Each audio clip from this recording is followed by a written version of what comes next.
स्वागत है। मैं हूं आपके साथ अंकिता। चलिए नजर डालते हैं अब तक की बड़ी खबरों की ओर। मध्य प्रदेश के लोक निर्माण मंत्री राकेश सिंह ने आयोजित मां नर्मदा के आंचल से जुड़े हुए ग्वारी घाट में आयोजित कार्यक्रम के द्वारा जानकारी देते हुए बताया कि मां नर्मदा से जुड़े हुए तमाम घाटों जिसमें ग्वारी घाट, काली घाट, खारी घाट, तिलवारा घाट सभी का मां नर्मदा का सरयू नदी की तर्ज पर स्वरूप दिया जाएगा, जिसकी घोषणा मध्य प्रदेश के मुख्यमंत्री मोहन यादव ने मंच से की थी।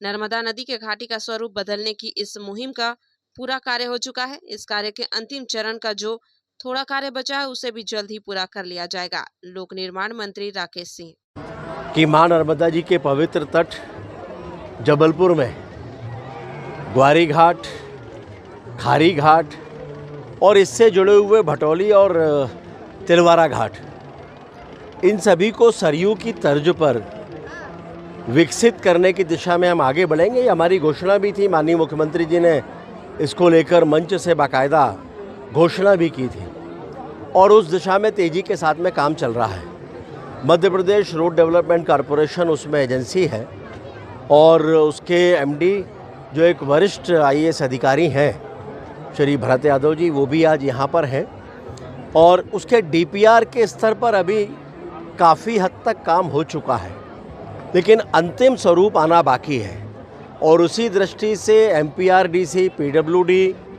और हम सभी लोग आज यहाँ पर निरीक्षण के लिए आए हैं ताकि इसको अंतिम रूप देके एक वॉक थ्रू के रूप में जबलपुर की जनता के सामने हम रख सकें और उसके बाद इस काम को करने की दिशा में आगे बढ़ सकें। मैं इतना ही कह सकता हूँ कि माँ के चरणों की असीम कृपा से सरयू की तर्ज पर विकसित करने का जो हम लोगों का लक्ष्य है उसे पूरा करने में माँ की कृपा से हम सफल होंगे और एक बहुत सुंदर स्थान जबलपुर में ये विकसित होगा जो आध्यात्मिक और धार्मिक पर्यटन की दृष्टि से अत्यंत महत्वपूर्ण होगा। इसके लिए कोई समय सीमा निर्धारित की गई है? समय सीमा अभी एक बार डीपीआर तैयार हो जाए और उसके बाद इसको 2 चरण में काम करेंगे और इसलिए उन दोनों चरणों का अलग अलग समय सीमा निर्धारित होगी। लेकिन जब तक डीपीआर अंतिम रूप नहीं लेता तो समय सीमा निर्धारित करने में थोड़ा कठिनाई होगी, लेकिन जल्दी ही हम लोग इस काम को प्रारंभ करने जा रहे हैं। एक बेहद मक्कार, धोखेबाज एक देश के जो राजनीतिज्ञ हैं उनसे इस वक्त हमारा देश जूझ रहा है, उसका नाम है पाकिस्तान।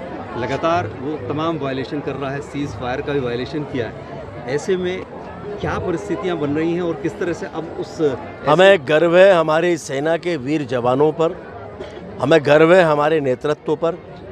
पाकिस्तान की कमर तोड़कर सीज़ फायर का जो निर्णय किया था वो एकदम उचित है, क्योंकि युद्ध के उन्माद में देश का नुकसान नहीं किया जा सकता और इसलिए हमारी सेनाओं ने माकूल जवाब दिया है और समय आने पर फिर जवाब मिलेगा। और उसके लिए माननीय प्रधानमंत्री जी ने देश की सेना को फ्री हैंड दिया है कि उचित समय, उचित स्थान और जब उन्हें लगेगा वो ऐसी चीज़ों का उत्तर देंगे। हम आतंकवादी देश नहीं हैं, हम दुनिया में शांतिप्रिय देश के रूप में जाने जाते हैं, लेकिन इसका मतलब ये नहीं है कि हम आतंक को बर्दाश्त करते रहें। माननीय प्रधानमंत्री जी ने बहुत स्पष्टता के साथ में ये कह दिया था और अब तो और भी बड़ा निर्णय हो गया कि भविष्य में होने वाली कोई भी आतंकवादी घटना वो एक्ट ऑफ वार के रूप में ली जाएगी। लेकिन ये आवश्यकता है इस समय पूरे देश के लोगों को एकजुट रहने की, एक स्वर में बोलने की। पूरा देश एक साथ खड़ा है। दुनिया में कहीं भी इस तरह का कोई संदेश नहीं जाना चाहिए कि जिसके कारण से हमारी सेनाओं का मनोबल कमज़ोर हो। गृहमंत्री राजनाथ सिंह जी ने आज देश को एक बड़ी उपलब्धि दी है। लखनऊ में जो ब्रह्मोस प्रोडक्शन यूनिट है उसका उन्होंने वर्चुअली उद्घाटन किया है। ये संकेत है कि देश कितनी तेज़ी के साथ में मजबूत हो रहा है। न केवल सीमाओं की सुरक्षा बल्कि तकनीक के मामले में दुनिया में उच्चतम देशों में एक हमारा नाम अब शामिल हो चुका है और स्वाभाविक है कि इस तरह की गतिविधियां और इस तरह के कार्य भारत की सेना को और भारत को विश्व मंच पर मजबूती प्रदान करेंगे। हम लोग हैं